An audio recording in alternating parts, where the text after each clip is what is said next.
8-ish good minutes. I got a couple of powerhouse guests this week, which is exciting to see. Mr. Robert Noonan. Bob, how are you? I'm doing well. How good. are you? Good. Good to see you. Always. Yeah. Feel good today? Oh, yeah. Okay, good. Oh, yeah. We're ready to go. Happy to be back on the podcast. We had breakfast together today. We did. It was lovely. It was nice. Yeah. Who brought it in, by the way, just so people know? Well, you said you made it, but it was definitely store-bought. I stopped in. Yes, Yeah, I yes. stopped. But I brought it. I brought Yep, it. and we appreciate you. Rachel Huey, known for her intensity, which I love. How are you? I'm doing great. How are you? Good. It's good to have you on the show again. Yeah, I'm glad to be back. Second timer? Second timer. It's good. So we're talking this week, goal-oriented mindset. I think, having a goal-oriented mindset is, critically important to being successful and achieving things. We got 5 things here that we're going to talk about, but I'm just wondering for you two, both very goal-oriented people, which I appreciate, what comes to mind when I talk about, your mindset, having goals? And I'll just give mine real quick. I don't know.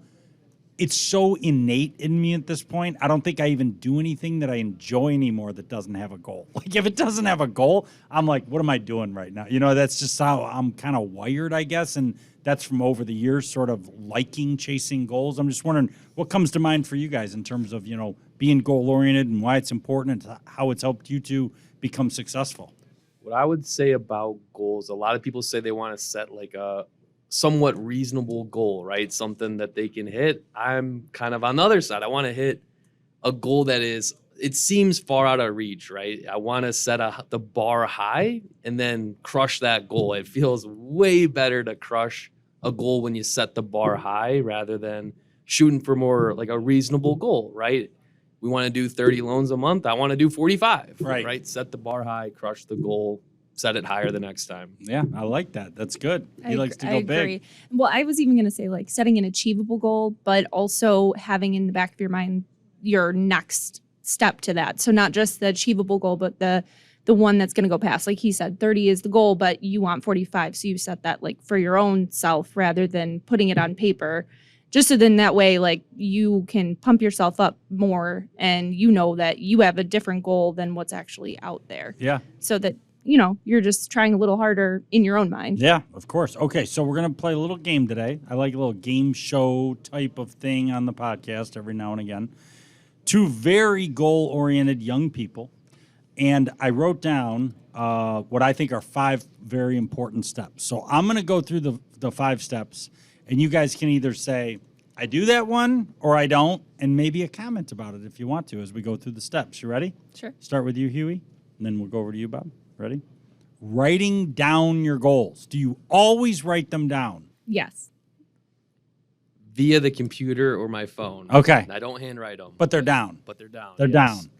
down. Make sure your goal adheres to what's known as the SMART criteria, which is specific, measurable, attainable, relevant, and time specific. I think a lot of people have goals to get better and not to I'm going to do 100 of these. You know what I mean? So you guys adhere to that?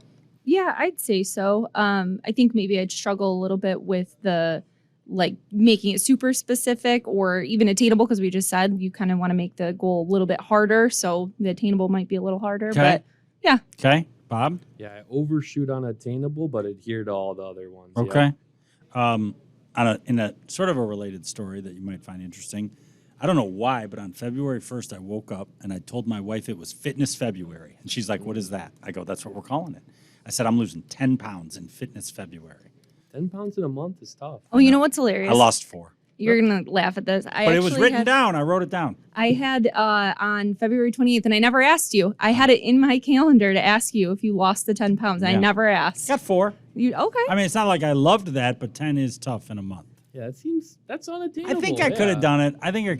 Yeah, if you're a little more strict, yeah. Yeah. Okay, next one. Identify the obstacles. This isn't one that I've always done. Identify the obstacles? That's tough, yeah, because especially in our business, it seems like the obstacles, they kind of shift or change from time to time. So that one's tough for me. Okay. Yeah, I think I always identify the obstacles because that's what I base the goal around so that it is attainable. So then I'm like, okay, if this is going to stop me, this is what I'm going to do to make sure that that doesn't stop me. and so on and so forth. Plus, so you have to especially identify the obstacles because I bother you every day about your goals. Right. So you have to be Yeah. able to bring it up to Yeah, me. exactly. You are good at that. Creating an action plan. Yes, and maybe in a different way. Like our team specifically, we're really defined in our roles. So I think we adhere to our roles, which in turn helps us hit our goals Gotcha. by focusing on the roles that we have and doing what we can to our best ability within that role. Okay. Yeah, I definitely always create an action plan. Otherwise, I'm never gonna hit that goal if I don't have a plan set in place. Last one. Monitor your progress and have someone hold you accountable. Yeah, I do that every day. Yes. Yep. that You're is true. pointing at me. Yeah, Yes. well, he's not wrong. Okay. Interesting. I guess that's built in. Yeah, Yes. It's all part of the package here at Hall Financial. You Yes. come in and you get held accountable. I like those. Anything else come to mind just in terms of goal setting? I think that, the most high achieving people I've ever met or come across, they're just big goal setters. They're doing it all the time, mini goals, daily goals, weekly, monthly. On the weekend, they got goals of things they want to do. That goal-oriented mindset is it's really powerful. Well, and I think it helps too, just in business in general, because if you don't have goals constantly, you're just doing the same thing over and over and over, and it gets mundane. And it's just it helps everybody get pumped up to hit that goal. And then once you do, it's just super exciting. Yeah. So without that, I don't think the business would be as great as it is. Well, and I think also not hitting goals, because I've done a ton of that.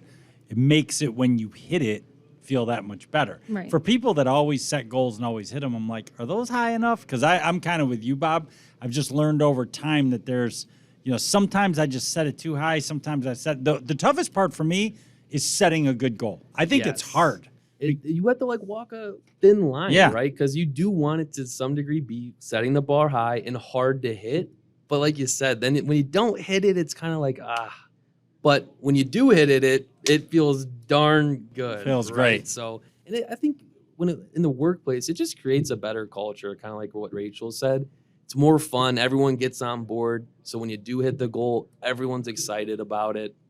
And you have something to work for on a daily basis, so it's more motivating. I So agree. if you're not setting goals, you're making a mistake. I got a quote, and then we're going to get out of here on this. Some Michael Jordan quote. Quick reaction, whatever your reaction is.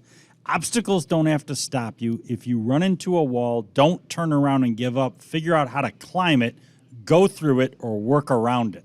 That's pretty powerful. I think Oh, that's how we work here. Yeah. That's how we operate. Yeah. So yeah, I love that. Yeah, it's a good one. Yeah, it hits home. Yeah, it hits does. home. Yep. 8 good minutes. Can you believe 8 good minutes goes by like that? It really does. It's fast, Every isn't time. it? Yeah. But it's a great show, Bob. Thank you for being here. Thanks for having me. Appreciate Second it. time. Second Appreciate time. it. You'll be Yep. back again. I'm You- looking forward to You're getting that. better every time. Thank you. Rachel, thank you. Thank you. For everybody at Hall Financial, we'll see you next time on 8 Good Minutes.